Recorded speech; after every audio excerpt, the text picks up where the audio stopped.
How effective is a combination of your main product and ancillary texts? I wanted to ensure that my music video and ancillary tasks are related to each other and had elements the same to keep the continuity flowing and make them link naturally.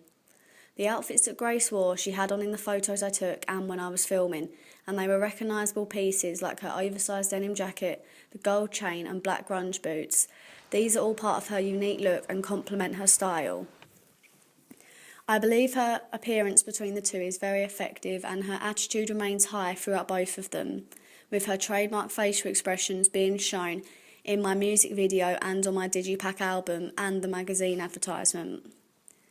The font and colours I used also stayed consistent, with red and black being the two main colours that I used in both the video and ancillary tasks.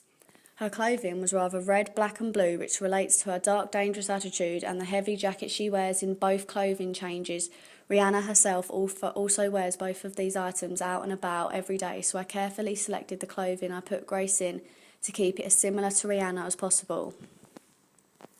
Also, the colours of the font and images I have used have been the red, black and dark colours to keep the mood flowing and it consistent, and not to add random colours in to mix it up, and that would not be consistent, as that has been one of my aims throughout. Many pop albums and advertisements have big, bold font, which I've also interpreted in my own way by changing the locations of where they go in the image, but making them visible and highly noticeable and making it overpowering and big without taking too much limelight away from the image. The clothes Rihanna wears in her music videos are normally quite raunchy and revealing. I wanted to keep to this as much as I could, but as Grace is a young girl, I wanted to make it socially acceptable and realistic, so I dressed her in a crop top in both clothing changes to show her stomach and her hip piercings,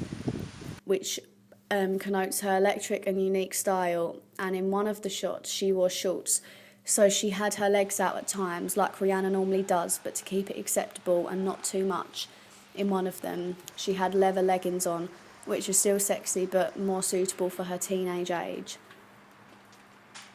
I wanted to portray Grace as a real independent young woman, living her dream and being herself, so I felt it was necessary keeping her real name as the name of her as my artist. Although many artists create a stage name for themselves, like Rihanna and Eminem, I felt that Grace's attitude and style is loud enough and a made-up name is unnecessary. The locations have also been consistently used as I filmed and created my photo shoots in the same place, which were normally behind the chained wire fence in the woods or in a wide space of field. I wanted the locations to link and felt that it was important to shoot and take shots in the same places to keep the consistency going, and so that the videos and photos would share the same atmosphere and Grace would come across the same in all aspects, as there would be no distractions. Also, she is doing similar things in the music video as she is in the photos, as she is posing behind the chained wire in the photos and walking past and in front of it in the video. If I change the locations, there wouldn't be that link between them.